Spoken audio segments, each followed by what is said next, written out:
ابو سفیان شام سے ایک قافلہ جس میں 50,000 سونے کے سکے اور ہر قسم کا مال موجود تھا لے کر مکہ جا رہا تھا، لیکن درمیان میں ایک بہت بڑا مسئلہ تھا۔ مکہ پہنچنے کے لیے اس کو مدینہ کے پاس سے گزرنا لازمی تھا، اور مدینہ میں مسلمان اس قافلے کو لوٹنے کے لیے تیار بیٹھے ہوئے تھے۔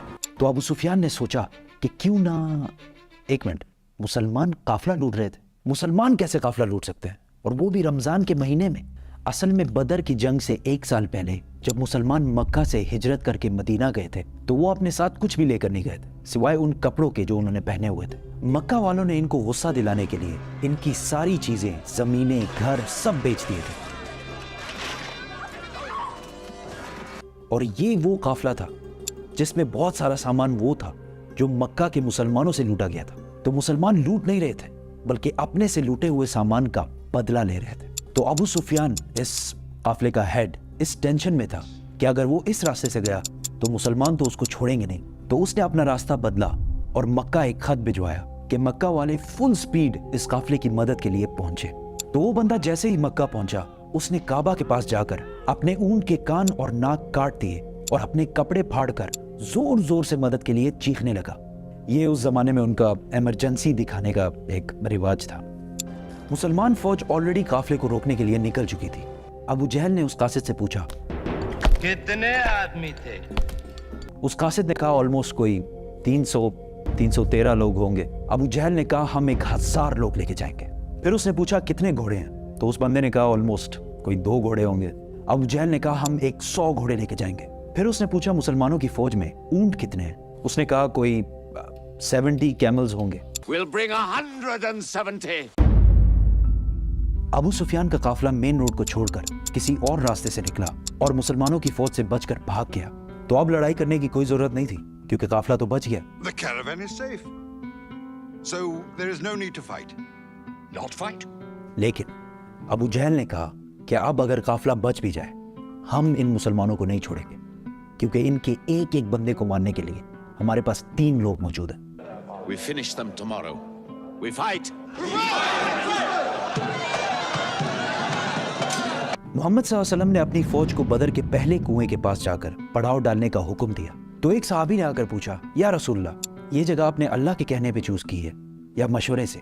تو آپ صلی اللہ علیہ وسلم نے کہا کہ یہ تو ہم نے مشورے سے چوز کی ہے۔ تو اس نے کہا کہ اگر ہم آگے جا کر پڑاؤ ڈالیں تو وہاں پانی بھی زیادہ ہے اور ہم دشمنوں کو ان کنووں پر قبضہ کرنے سے بھی روک سکیں گے۔ آپ صلی اللہ علیہ وسلم کو اس کا مشورہ بہت پسند آیا اور پوری فوج آدھی رات کو اس جگہ سے اس جگہ پر موو ہوئی۔ دوسرے دن ابو جہل کی فوج جب سامنے آئی تو وہ مسلمانوں سے 3 گنا بڑی تھی۔ عتبہ a very rich Meccan businessman اپنے بھائی اور بیٹے کے ساتھ سامنے آیا اور مسلمانوں کو چیلنج کیا کہ کوئی ہے جو ہم سے آ کر لڑائی کر سکے۔ مدینہ کے 3 انصار ان سے لڑنے کے لیے سامنے آئے۔ تو عتبہ نے کہا یہ کون ہے؟ ہمیں اپنے بھائیوں کے سر کاٹنے ہیں جنہوں نے اپنے باپ داداؤں کے ریلیجن سے بغاوت کی ہے۔ حضرت حمزہ، حضرت عبیدہ اور 24 ایئر اولڈ علی رضی اللہ تعالیٰ عنہ سامنے آئے اور لڑائی شروع ہوئی۔ حضرت عبیدہ زخمی ہوئے لیکن عتبہ، اس کا بھائی اور اس کا بیٹا تینوں مارے گئے۔ عتبہ کا بیٹا حذیفہ جو کہ مسلمانوں کی فوج میں تھا، اس کے سامنے ہی اس کے باپ، بھائی اور چاچا کو مار دیا گیا، لیکن وہ مسلمانوں کی فوج میں ہی رہا۔ مسلمانوں کو پتا تھا کہ دشمن کے مقابلے میں ان کی فوج بہت چھوٹی ہے، تو انہوں نے ڈیفینسو اسٹریٹجی اختیار کی کہ یار ہم تو اپنی جگہ سے نہیں لیں گے، تم لوگ آ کے حملہ کرو۔ اسی کے ساتھ ابو جہل نے فل فلیج حملے کا حکم دیا کیونکہ اس کا خیال تھا کہ 2 منٹ کا کام ہے، بس ختم کر کے نکلتے ہیں یہاں سے، لیکن ایسا نہیں ہوا۔ آہستہ آہستہ ہر ایک مسلمان کے بدلے 5 کافر مرنے لگے۔ کافروں کی فوج پیچھے ہٹی اور ٹینشن میں پڑ گئی کہ یار یہ ہم ان سے 3 گنا زیادہ ہیں اور ہم ان کو ان کی جگہ سے بھی نہیں لا پا رہے۔ مین وائل مسلمانوں نے اپنی صفوں کو بدلا اور فریش لوگوں کو سامنے لا کر کھڑا کر دیا۔ ابو جہل نے دوبارہ فل فلیج حملے کا حکم دیا لیکن پھر وہی ہوا اور کافر فوج پیچھے ہٹنے لگی، لیکن اس بار مسلمانوں نے ان پر حملہ کر دیا اور کافروں کی فوج بدر کو چھوڑ کر ہر طرف بھاگنے لگی۔ ابو جہل مارا گیا۔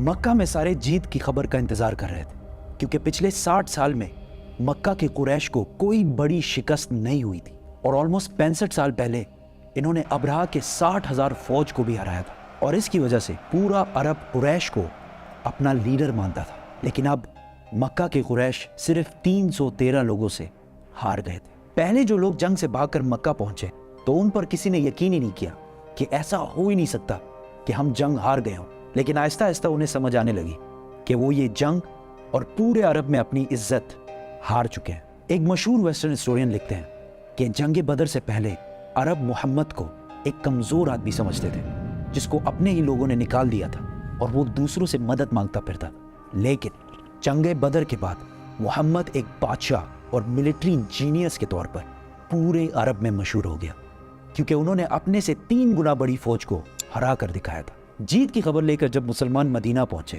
تو ہر طرف خوشی اور سیلیبریشن چل رہی تھی. لیکن جیسے ہی رسول اللہ صلی اللہ علیہ وسلم اپنے گھر میں داخل ہوئے تو ان کو پتہ چلا کہ ان کی بہت ہی پیاری بیٹی رقیہ جس سے وہ بہت پیار کرتے ہیں کچھ ہی دن پہلے فوت ہو چکی ہے. اس بات سے رسول اللہ صلی اللہ علیہ وسلم کو بہت دکھ ہوا لیکن مسلمانوں کی خوشی اور سیلیبریشنز جاری رکھنے کے لیے انہوں نے اپنے غم کا ذکر کسی سے بھی نہیں کیا. اور یہ سیلیبریشن زیادہ دیر چل بھی نہیں سکتی تھی کیونکہ اس بار ابو سفیان نے پورے عرب سے 3000 کی فوج جمع کر کے مسلمانوں سے بدلہ لینے کی تیاری شروع کر دی تھی. They are gathering. Every young man with a sword is on his way to Mecca.